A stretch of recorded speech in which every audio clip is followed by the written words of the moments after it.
In the small northern town, winter always arrived quietly until it didn't. One morning, frost crept across windows like thin white veins. By nightfall, the air cut sharp enough to burn your lungs. And on the edge of that town, where the pavement gave up and the forest began, lived two girls most people chose not to see. Emma was 11, Lily was 7. They were sisters, they were homeless, and they had learned far too early how to stay small. They slept wherever they could, under the back awning of a closed hardware store, inside an abandoned shed when no one chased them away. Emma always made sure Lily slept on the inside, closer to the wall, where the wind was weakest. She wrapped her own jacket around Lily first, even when her own hands went numb. Emma was alert, resilient, protective, resourceful. Lily was fragile, sensitive, trusting, quietly brave. During the day, they stayed out of the way.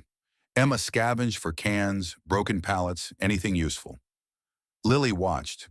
She always watched. People walked past them with hurried steps and uncomfortable glances, some with pity, most with indifference. A few offered spare change. No one offered a place to stay. What frightened Emma most wasn't hunger. Hunger came and went. What terrified her was the cold. She had overheard adults talking outside the diner. Arctic front coming in. Coldest storm we've had in years. If you're not indoors, you won't last the night. That night, Emma lay awake listening to Lily's shallow breathing.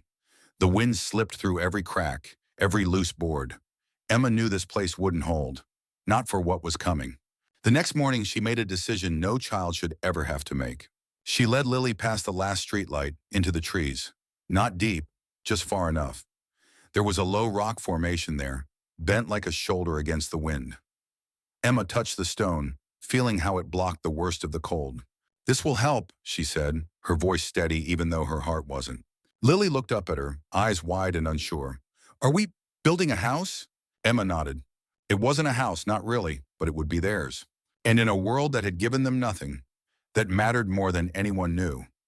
Emma didn't call it a shelter, not out loud. She just called it work. Every morning after that, she brought Lily back to the same spot, the bent rock, the quiet pocket of trees where the wind felt softer. Emma moved with focused, determined, quietly disciplined energy, dragging fallen branches one by one. Some were heavy, some scraped her palms raw. She didn't complain. Lily followed close behind, gathering smaller sticks, moss, dry leaves. She was hesitant but loyal, glancing over her shoulder every few seconds, like she expected someone to yell at them to leave. They stacked the wood the only way Emma knew. Tight, close, leaning inward. She didn't know the word insulation, but she knew cold. She knew gaps meant wind. She knew low walls were better than none at all. By the third day, people noticed. A man walking his dog slowed down. "You girls building a fort?" he asked, half smiling. Emma didn't answer. Another woman shook her head as she passed. "That thing won't last one night," she muttered, not unkindly, but not kindly either. A couple of teenagers laughed outright. "That's the tiniest cabin I've ever seen." Lily's hands froze mid-motion. Her face flushed red, not from the cold, but from shame. She tugged Emma's sleeve. "They're laughing," she whispered. Emma's jaw tightened. She didn't look up. "Let them." She kept working, stubborn, unyielding, protective. Each branch placed felt like a promise she couldn't afford to break. That night, Lily cried softly as they lay curled together inside the half-finished shelter. Snow slipped through the gaps. The roof sagged. It wasn't enough. Not yet. "What if they're right?" Lily asked. Her voice was small, uncertain, afraid. Emma stared at the dark ceiling of branches. Her arms ached. Her fingers burned with cold. For a moment, just a moment, doubt crept in. Then she thought of the awning behind the store. The wind. The nights Lily shook so hard she couldn't sleep. "No," Emma said finally. Her voice was low but steady. "They don't know us." The next morning, Emma changed the plan. She packed more leaves, thicker, deeper. She angled the roof lower, closer to the ground. She stacked debris until the shelter barely looked like something built. It looked like part of the forest. People still laughed, but the laughter didn't stop her hands. Because Emma wasn't building for them. She was building for the night she knew was coming. And somewhere far north, the storm was already moving. The storm didn't announce itself with drama. It arrived the way real danger always does. Quiet, sudden, and already too close. That afternoon, the sky turned the color of dirty steel. The wind shifted, sharp and unforgiving, cutting through the trees with a low, warning howl. Emma noticed first. She always did. She paused mid-step, listening, her instincts alert, watchful, tense. Inside, she told Lily. Snow began falling before Lily could ask why. Thick flakes, heavy, the kind that didn't drift. It dropped. Within minutes, the forest blurred into white. They crawled into the shelter, pulling the last loose branches tight across the entrance. The space was barely big enough for two small bodies. The air smelled like pine and damp leaves. Emma struck the match she'd been saving, hands shaking, not from fear but from the cold. The tiny flame caught. Outside, the wind roared louder. The shelter shuddered. Snow slammed against the roof, piling fast. Lily pressed herself against Emma, her breathing rapid, fragile, panicked. "It's too loud," Lily whispered. "I know," Emma said, wrapping her arms around her. Protective, grounded, steady. Hours passed, or maybe minutes. Time didn't matter anymore. The temperature dropped fast.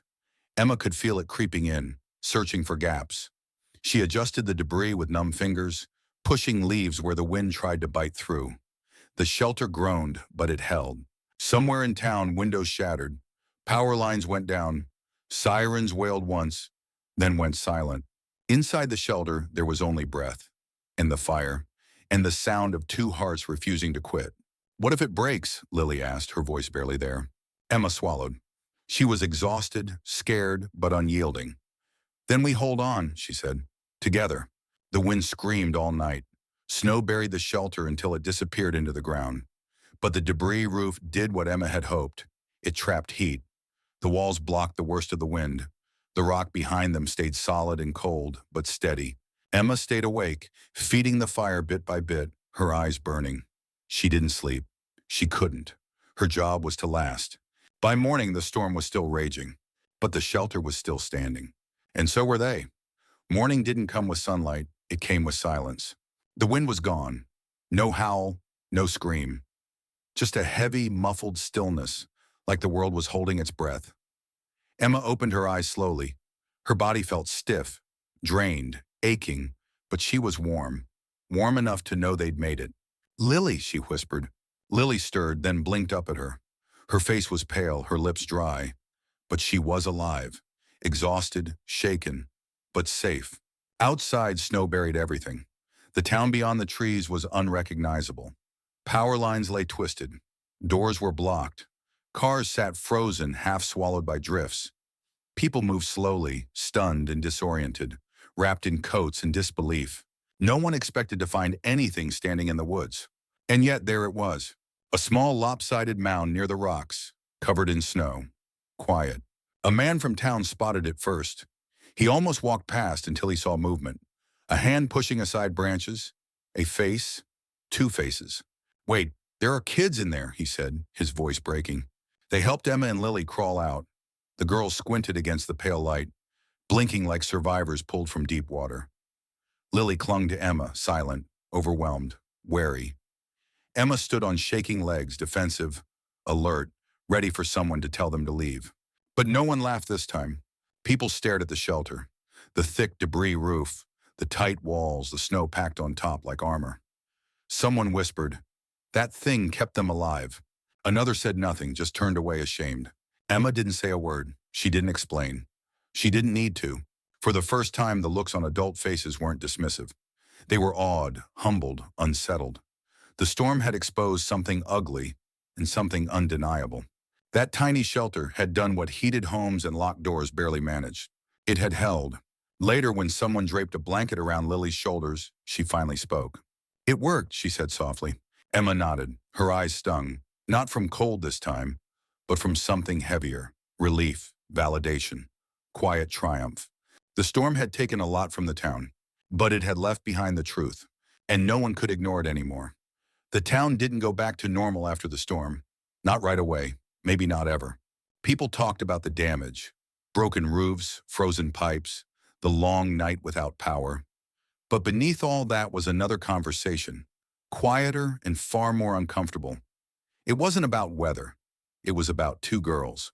Emma and Lily sat side by side in the community center, wrapped in donated coats that still smelled new. Lily clutched a mug of hot chocolate with both hands, her fingers finally thawing. She looked small, cautious, overwhelmed, like a child who wasn't sure if warmth was something she was allowed to keep. Emma sat straighter, still guarded, observant, protective, even now. Survival had taught her that help could disappear as fast as it arrived. But this time felt different. People didn't just look at them with pity. They looked with respect. Someone asked Emma how she knew where to build. She shrugged.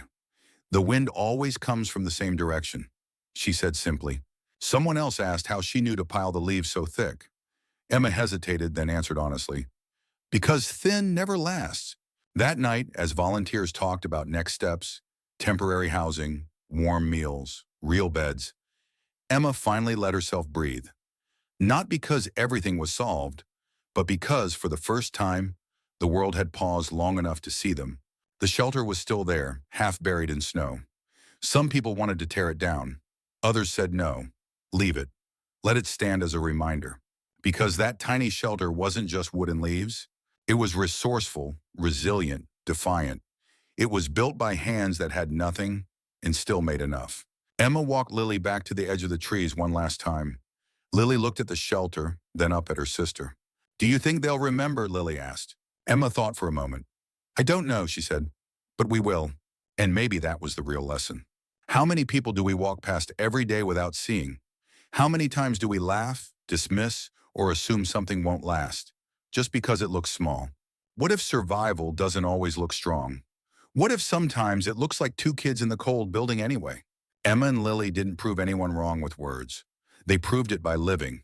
If this story moved you, if it made you stop and think, if it reminded you that strength often comes in quiet, overlooked forms, ask yourself, would you have noticed them? And what would you do differently next time? Thank you for staying with this story until the end.